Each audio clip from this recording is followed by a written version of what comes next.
Here at Bitcoin Wednesday, I'm talking to Sam Liban. He's from the Sun Protocol, and he came up with a very clever way to use the blockchain to basically pay for energy into African rural societies. An excellent way to show how blockchain can be useful. Stay tuned. So Sam, you're German, and you're talking about Africa and solar power and blockchain, and how does this work? Well, the idea is really, we believe that blockchain technology decentralization should start locally, so in a local environment, and that technology can create much more impact where there are no legacy systems, right? And you found Africa. You're going to rural places, and you ship a container, and the container basically produces energy, exactly. And you use a blockchain system to pay for it. How does it work? Well, exactly. We want to build up a blockchain, right? And so we have the partner Africa Green Tech. They have the solar container that can be shipped that produces energy like up to 70,000 kilowatt hours. What, by solar or by solar? And so you can sell that, they can sell that, we can sell that. And then actually what we do is create a loyalty program. Like every loyalty program, miles or more or whatever you have, you know, you buy a lot of stuff and you get a little bit back. And so we give back 1/20th of a kilowatt hour. So you buy a kilowatt hour electricity and you get back 1/20th of a You buy it just with fiat currency of the local, wherever, if it is in Kenya, you basically pay it.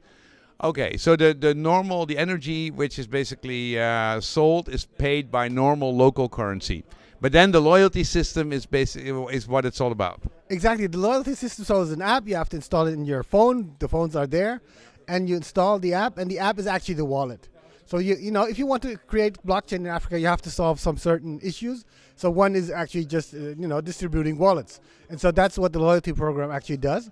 And at the same time, the token gets a fixed value, and actually 1/20th of a kilowatt hour. So everybody in the village knows that they can trade back the token at the producer, the solar power producer, to electricity. So we call it an energy standard, right? So because we believe that's how money starts. It's not about value, it's about value exchange.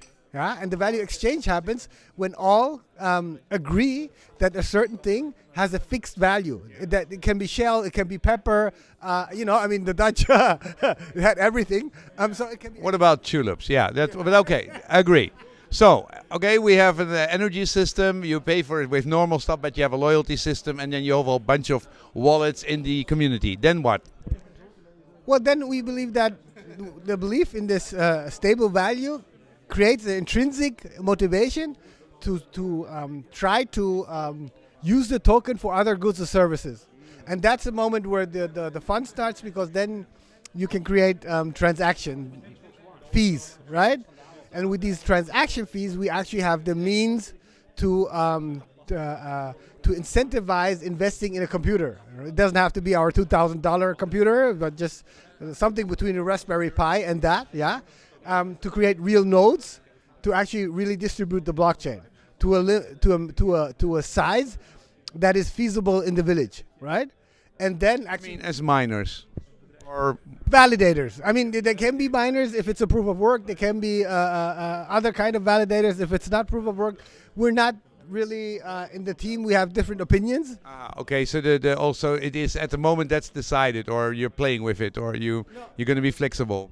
Yeah, we agreed that we will start with definitely with the system from the Ethereum fork called the Energy Web Foundation. So they have, you know, a proof of authority kind of system for, especially for energy companies. So obviously that sounds like us.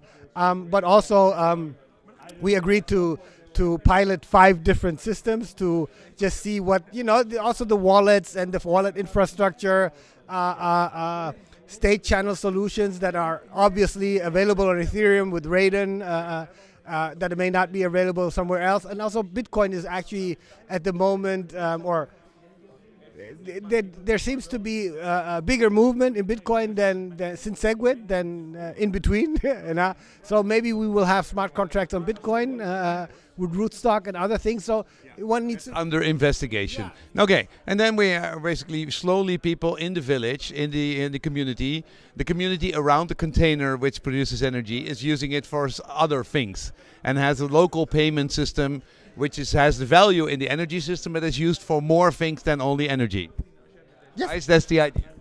That's the idea, and then you have actually created a blockchain system and then people can decide if they want to transact with other villages or other corporations, and they have the financial infrastructure in their power, and not right. And so, what fascinates me is the ability that people can self-determine prices, because it's their economy, and they can on their own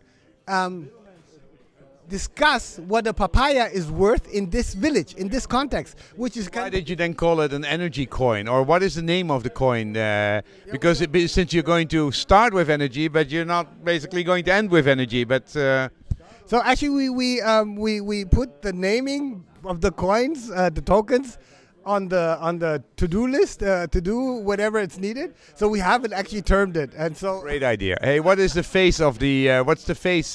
What state is the project in right now? So we're working on the proof of concept. We're finishing them. We have the white paper finished.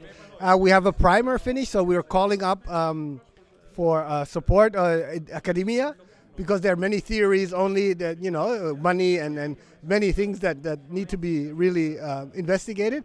So we're part of 3 startups that are being are in a program from the Business University in Vienna.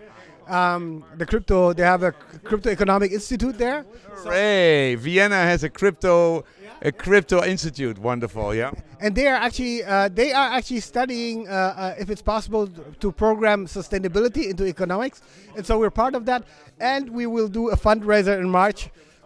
How will the fundraising be? Is it an ICO, or is it an STO, or is it the old-fashioned VC stuff?